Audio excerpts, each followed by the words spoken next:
Meus queridos irmãos, eu estou voltando agora em 2024, depois de algum tempo sem gravar. Eu sempre, como digo a vocês, eu não sou influenciador digital. Eu sou pastor Everaldo aqui da Paraíba, e quando tem algum assunto, ou quando eu sou provocado sobre algum assunto, eu então venho falar para vocês a respeito de algo, que eu considero relevante.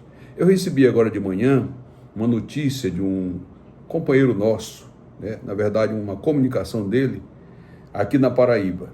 E ele disse: pastor Everaldo, meu companheiro, eu fui diagnosticado com depressão. Eu sou um homem muito triste, muito decepcionado, muito angustiado, eu perdi a alegria de viver. E eu disse a ele: meu companheiro, a nossa vida ministerial, na vida ministerial de um homem, ele passa por esse vale.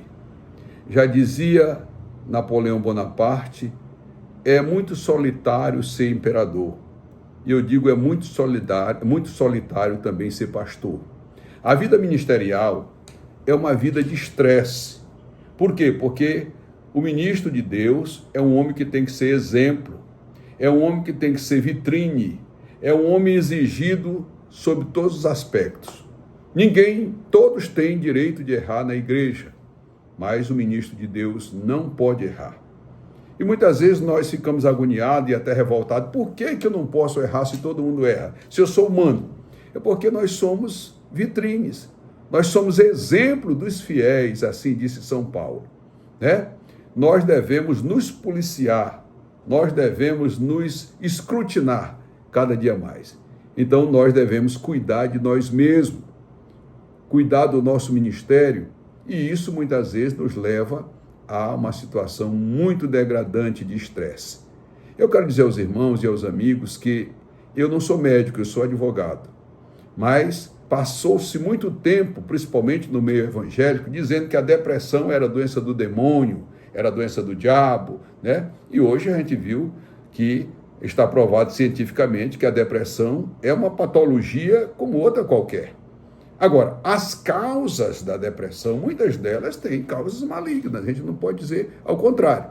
Mas, por exemplo, a solidão, a injustiça, o abandono, a falta de perspectiva de um ministro de Deus, a ingratidão por onde ele passa, ou porque ele passa, isso não deixa de ser algo contributivo para adquirir essa doença. Quero dizer aos irmãos que a depressão não é uma doença nova, Homens de Deus tiveram depressão. Eu me lembro que Moisés, lá em Números, no capítulo 11, você vai encontrar uma reclamação de Moisés. Ele estava assoberbado com a carga administrativa. Moisés era um líder sozinho, inicialmente, para governar quase 1 milhão de pessoas.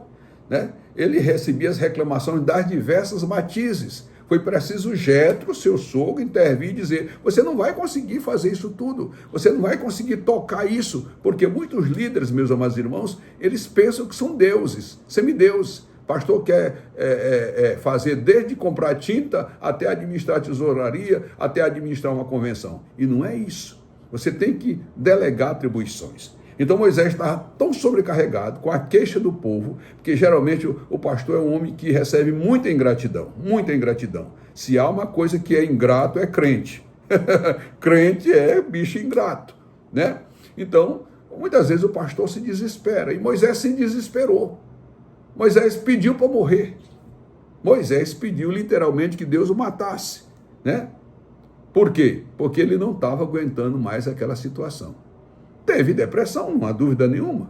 Nós encontramos São Paulo disse: eu quero partir desse mundo para uma vida melhor, porque já não aguentava mais. Elias pediu para morrer. Elias disse: eu não sou melhor do que meus pais, diante da perseguição de Jezabel, diante da perseguição do rei Acabe, diante da ingratidão do povo de Israel, certo? Elias ficou numa situação tão depressiva que ele disse: eu prefiro morrer, eu não sou melhor do que meus pais. Então, muitas vezes, isso passa em nossa vida ministerial. Mas eu quero dizer a você que não sou médico, como eu disse a vocês, mas há um remédio. Eu, pelo menos, uso esse remédio diariamente. Esse remédio é fatal. Não só contra a depressão, mas contra pecado, mas contra a injustiça, mas contra desigualdades, mas contra todas as ciladas do inimigo. Chama-se oração. O problema hoje também, data venha, é que muitos pastores não oram. Muitos pastores não oram. Os cultos não têm mais oração. As vigílias é uma cantarola a noite toda. Quando para de cantar, vai comer. Quando para de comer, vai cantar, certo? E oração, que é bom, meus amados irmãos, não tem. A igreja odierna é uma igreja que não ora. A igreja, o sucesso da igreja, principalmente a minha igreja Assembleia de Deus, no passado, eram homens calejados, que tinham calos nos joelhos.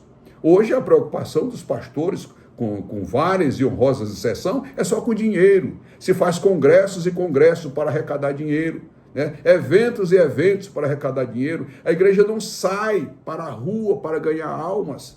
A igreja não sai pelos valados para ganhar alma. Não há incentivo sobre a obra missionária, mas só sobre festa, remuneração de cantores, remuneração de pregadores famosos, né? E isso não traz de maneira nenhuma edificação para a igreja. O que edifica a igreja é a oração. Nós ainda temos as remanescentes, as irmãs do ciclo de oração. E digo uma coisa para vocês, a igreja não está pior por causa das irmãs do ciclo de oração. Essas irmãs que andam de joelho, elas são a base de sustentação da igreja. Por quê? Porque os pastores não oram mais, os pastores não pregam mais, os pastores não ensinam mais, ninguém para mais para estudar a palavra de Deus, né? É só festa, é só eventos, é só congresso, é só convenções, certo? E a igreja perde a sua base fundamental. A base fundamental da igreja é a oração. E de primeiro os pastores não tinham tanta depressão como hoje. Porque hoje os pastores se suicidam. Porque hoje os pastores abandonam o seu ministério. Pesquisas científicas estão aí a mostrar que uma grande parte dos pastores abandonam os seus ministérios, vão procurar serviço, em atividades seculares. Por quê? Porque estão desencantados com o ministério. Os escândalos que tem nas igrejas, né? Sem conserto, sem disciplina, né? Sem atitudes, né? Nós aprendemos a nos acostumar com os escândalos. Parece que escândalo hoje é uma coisa comum. De primeiro escândalo era escândalo.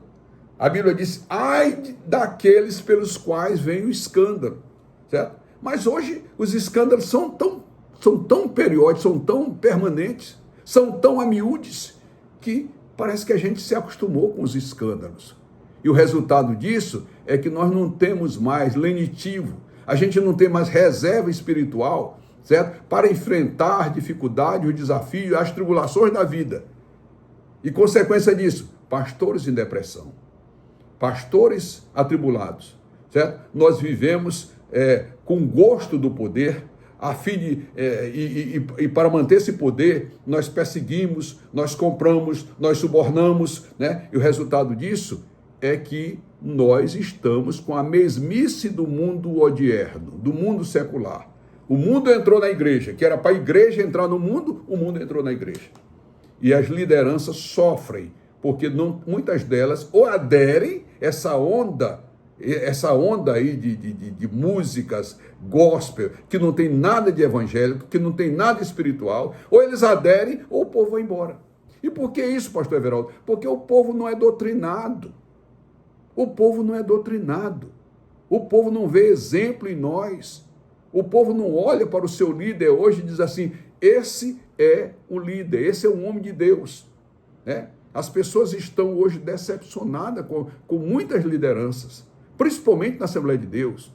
São escândalos, escândalo atrás de escândalo, e você não vê os órgãos de cúpula, você não vê os órgãos nacionais de cúpula, certo? Apresentar um antídoto, apresentar um remédio, apresentar uma solução para dar fim disso. Resultado que os pastores, principalmente os pastores sérios, ficam sofrendo, angustiados, porque não podem falar, são minoria, se falarem são massacrados, e o resultado vem essa tristeza profunda que se transforma nessa doença chamada depressão. Olha, meus irmãos, eu quero dizer a vocês que homens que falam para as multidões não significa dizer que eles não são tristes, né? Pelo contrário, quando aquela multidão vai embora, né? Aquela multidão que aplaude, aquela multidão que glorifica, que grita e tal, ele é um homem sozinho, ela é uma mulher sozinha. Eu soube agora que tem um cantor, um padre, cantor famoso da Igreja Católica, né? Que ele é adorado, né?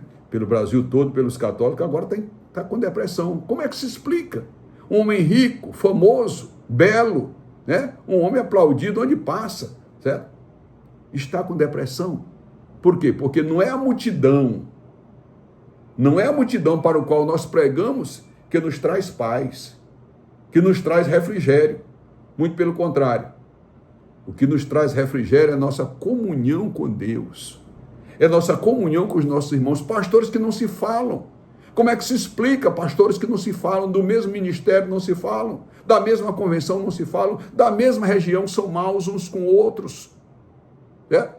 Como é que você pode ter paz? Pessoas que são mal e tomam santa ceia. Não tem comunhão. É só aparência. Isso leva exatamente a uma solidão profunda interna, que se transforma no que se chama cientificamente de depressão. Então, meus amados irmãos, eu termino essas minhas palavras e o meu conselho ao meu colega aqui da Paraíba e meu conselho a todos que me ouvirem, certo? Depressão tem cura. Além da cura terapêutica, né, secular, existe uma cura rápida, profunda, certo? Uma cura eficientíssima, sem efeito colateral, que é a oração. Caia na presença de Deus. Faça da oração um hábito da sua vida. Eu fiz isso, eu faço isso há muitos anos, certo?